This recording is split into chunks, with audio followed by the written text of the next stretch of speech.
qiimaha isku beddelashada sarifka shilin Soomaaliga iyo dollarka Mareykanka ayaa waxaa ku yimid koror degdeg ah oo lama filaan ah. Qiimaha shilin Soomaaligu wuxuu hoos u dhacay boqolkiiba 30 muddo 3 toddobaad gudahood ah bilihii Agoosto iyo Sebtembar ee 2020. Sarifka shilin Soomaaligu wuxuu gaaray heerkii ugu sarreeyay abid oo lagu beddelanayo 46,000 oo shilin halkii dollar.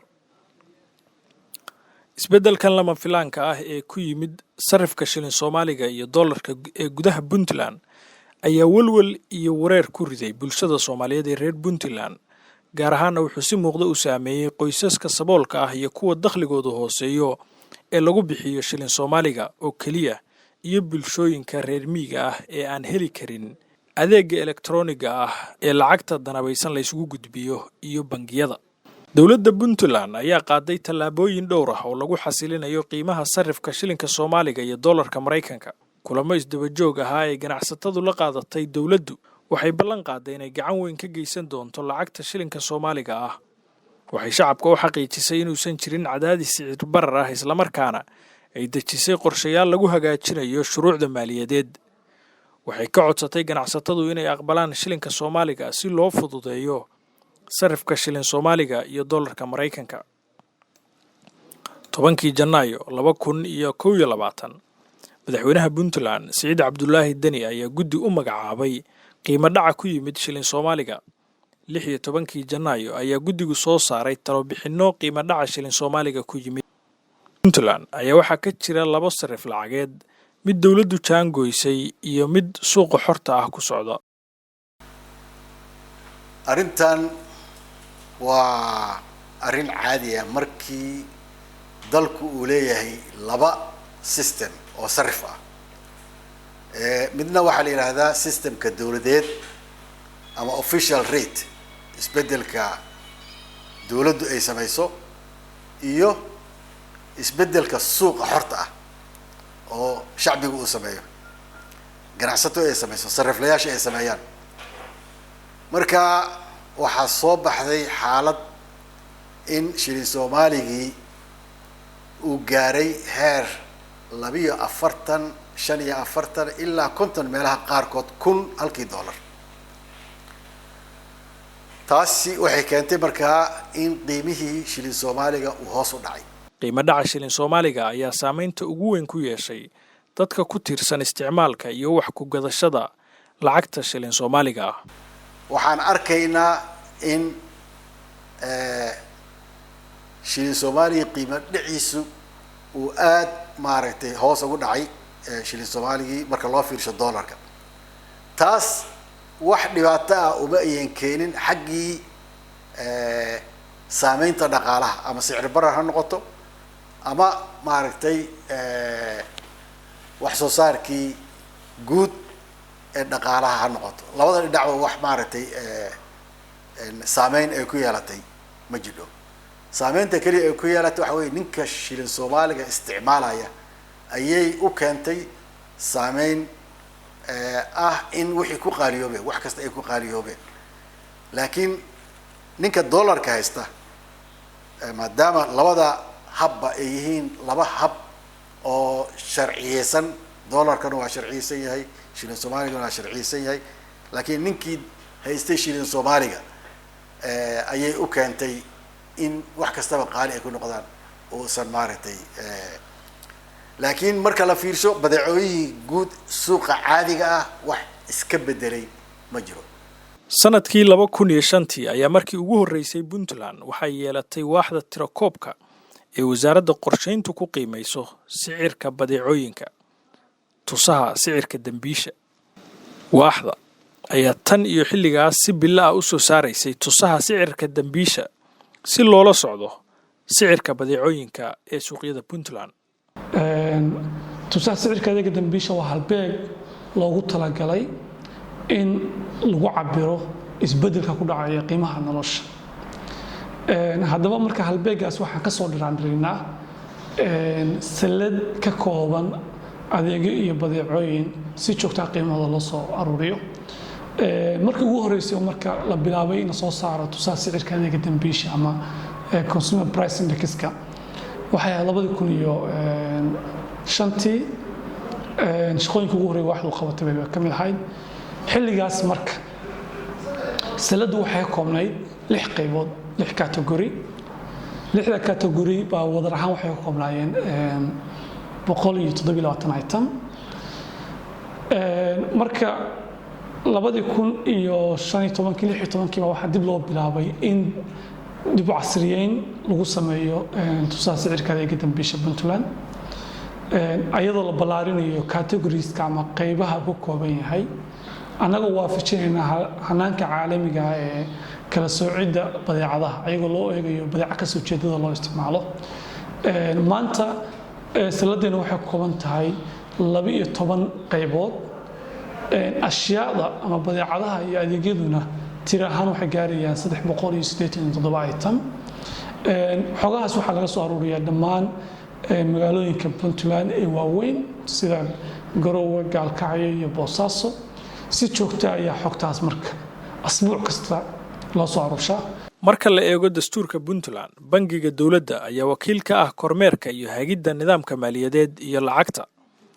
Puntland wuxuu ka mid yahay hay'adaha madaxa bannaan ee dawladda Puntland ilaa asaaskii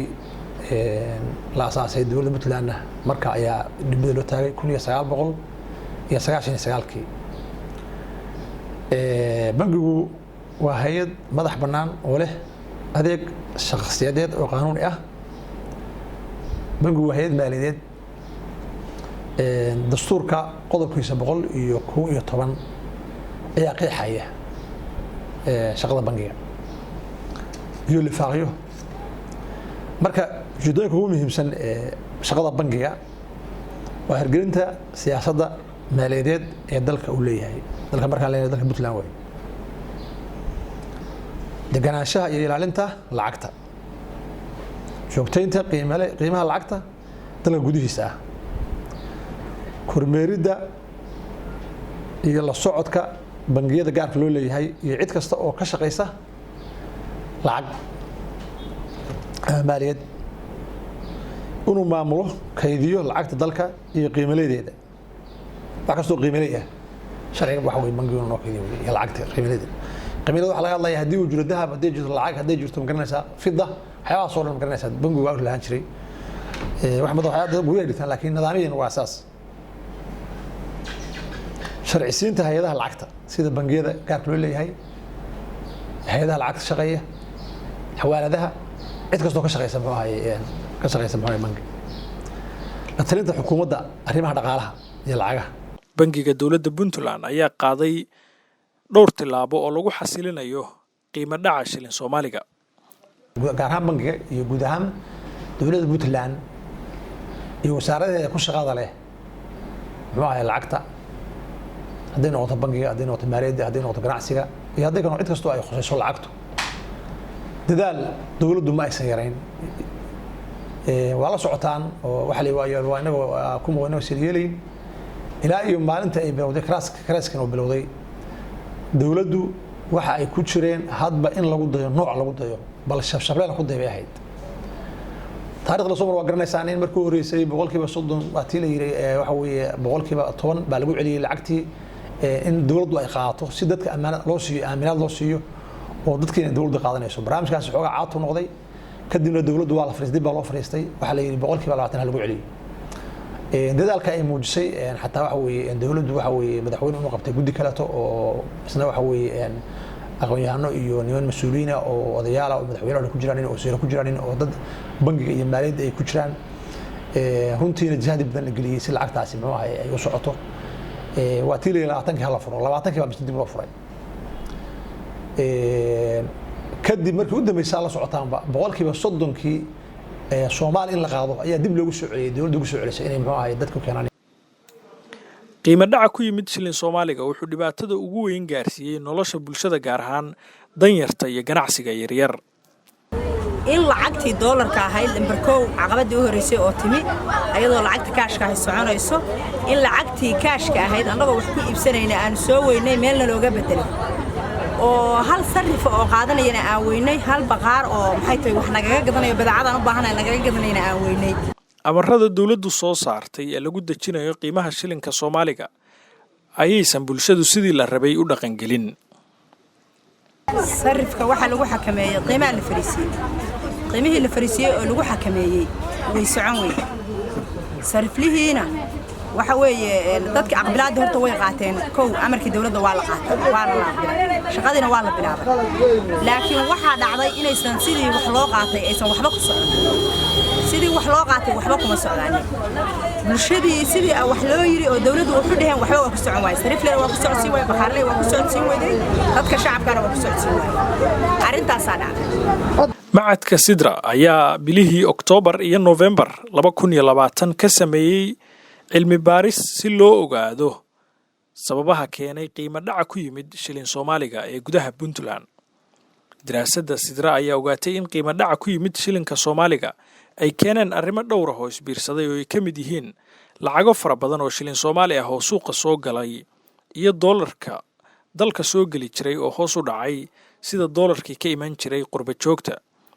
doolarkii laga heli jiray deeqaha iyo mashaariicda horumarinta, iyo doolarkii ka soo xiroon jiray dhoofinta xoolaha, fooxa iyo meediga, kuwaas oo ka mid ah dhibaatooyinka dhaqaale ee uu sababay cudurka COVID-19. Daraasadda ayaa waxaa ka soo baxay dhowr qodob oo talooyin muhiim ah kuwaasi oo xal u noqon kara qiimo dhaca ku yimid shilinka Soomaaliga. daraasaddu talooyinka ay bixinayso waxaa ka mid ah kow in si degdeg ah wax looga qabto sare u kaca ku yimi qiimaha isku bedelashada sarifka shilinka Soomaaliga iyo US dollarka, in la qaado tallaabo kasta oo lagu kordhinayo qaadashada iyo isticmaalka shilinka Soomaaliga sida dawladda, bangiyada, shirkadaha waaweyn iyo wixii la mid ah, iyo in la helo lacag dollar ah oo suuqa la geliyo si loogu soo bedesho shilinka Soomaaliga. labo in la xoojiyo nidaamyada agabyada iyo siyaasadaha dakhli iyo lacageed ee dalka sida in dhanka farsamada iyo maaliyadda laga taageero bangiga dhexe ee dawladda Soomaaliya iyo bangiga Puntland loona sameeyo kayd lacag US dollar ah si ay ugu maamulaan uguna xasiliyaan lacagaha iyo sicirka suuqa. saddex in wax laga qabto lacagta faalsada ah ee la soo daabacay. afar in tashi weyn laga sameeyo sidii lacag cusub oo tayo leh oo aan la been abuuri karin ama la forjayn karin loo soo daabici lahaa looguna bedeli lahaa shilin Soomaaliga hadda jira. shan in la sharciyeeyo lana socdo nidaamyada bangiyada iyo hababka elektaroonikada ah ee lacagaha la isku gudbiyo. Daraasadda Sidra ayaa dood ka furaysa dhowr arrimood oo ay ka mid tahay in shilinka Soomaaliga ee duuga ah la bedelo oo lacag cusub dalka loo sameeyo si xal loogu helo dhibaatooyinka soo noqnoqonaya ee isku bedelashada shilinka Soomaaliga iyo doolarka Mareykanka. qodobada daraasadda dooda ka furaysa waxaa ka mid ah kow dalku inuu lacag cusub yeesho ma loo baahan yahay, maxaa hortaagan, sidee dawladda dhexe iyo dawladaha xubnaha ka ay isaga kaashan karaan, qayb intee la egsi ayay ka qaadan karaan bulshada. laba sidee loo joojin karaa lacagaha faalsada ah ee la soo daabacayo. saddex isticmaalka sii kordhaya ee dollarka iyo habka elektaroonikada ah ee lacagaha la isugu gudbiyo saameyn intee la eg ayay ku leeyihiin dhaqaalaha dalka iyo in shilin Soomaaligu uu fursad ka baxo.